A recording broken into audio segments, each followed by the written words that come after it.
Good morning and happy Sunday morning to all. Gratitude to Dr. Haniman sir, Dr. ML Sehgal sir. जो आज एक case share कर रहा हूँ वो एक 42 ईयर ओल्ड लेडी है जो मेरे पास हाइपर पिगमेंटेशन के लिए आई थी। उनको फेस पे स्पेशली मेलर एरिया में हाइपर पिगमेंटेशन था जिसको हम लोग क्लोइज्मा बोलते हैं। उनको 3 बेटियां हैं, उसमें से 2 बेटी की शादी भी हो गई है और अभी वो अपने हस्बैंड के साथ और एक बेटी है और जो बेटा सबसे छोटा है उनके साथ में रहती है। उनका हस्बैंड एक कैटरिंग के कॉन्ट्रैक्टर के पास जॉब करते हैं तो उनकी कमाई एक सरीकी नहीं रहती। जब भी कॉन्ट्रैक्टर के पास काम रहता है तो उनको अर्निंग होती है, नहीं तो इनको कुछ अर्निंग नहीं है। और वो दारू भी बहुत पीते हैं, कभी कभार दारू पी के इनको मारते भी हैं। जब उनकी लाइफ के बारे में मैंने पूछा तो बताया कि क्या बताऊं डॉक्टर साहब, मेरी शादी बहुत कम उम्र में हुई थी। मेरी उम्र जब भी 15 साल की थी तो उसका मुझे बहुत टेंशन रहता था। हस्बैंड की कमाई इतनी नहीं ही थी, इसके लिए शादी के बाद से जब से आज तक मैं काम करते आई हूँ। मैं दूसरों के घर पे खाना पकाने का, बर्तन का, ये सब काम करती हूँ। मेरी 2 बेटियों की शादी हुई, उसकी जिम्मेदारी भी मैंने ली थी। मेरे हस्बैंड तो कुछ बोलते ही नहीं थे।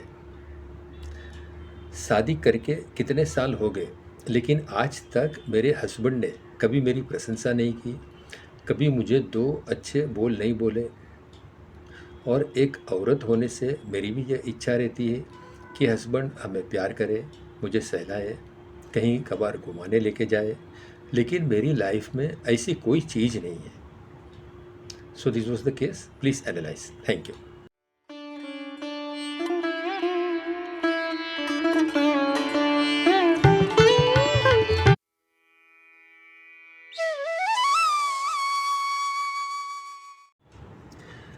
ये जो 42 ईयर ओल्ड लेडी है वो दूसरों के घर पे काम करती है, दूसरों के घर पे खाना पकाने जाती है, झाड़ू बर्तन करती है और घर की जिम्मेदारी उठाती है।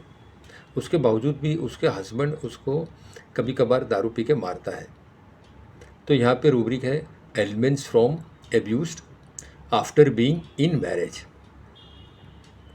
और अपने घर की जिम्मेदारी उठाती है, 2 बेटियों की शादी भी की रही अपने जिम्मेदारी पे, जब भी हस्बैंड ने तो कुछ बात भी नहीं करते थे।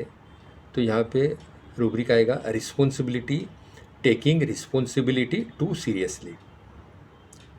और जब उसकी शादी हुई तो ये सिर्फ 15 साल की थी।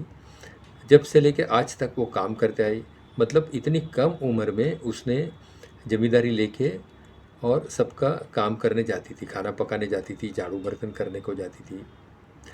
तो यहाँ रूब्रिक है responsibility, taking responsibility too early.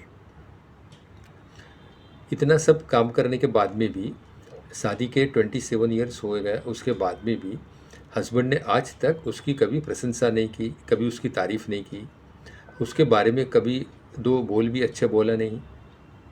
तो इधर रूब्रिक है delusion appreciated she is not. और एक औरत के होने से नाते उसकी एक ख्वाहिश रहती है कि हस्बैंड मुझे प्यार करे, सहलाए, कभी कभार बाहर घुमाने लेके जाए, लेकिन मेरी लाइफ में ऐसा कुछ भी नहीं है। तो यहाँ पे रूब्रिक है affection, yearning for affections, and the remedy was carcinosin. Thank you.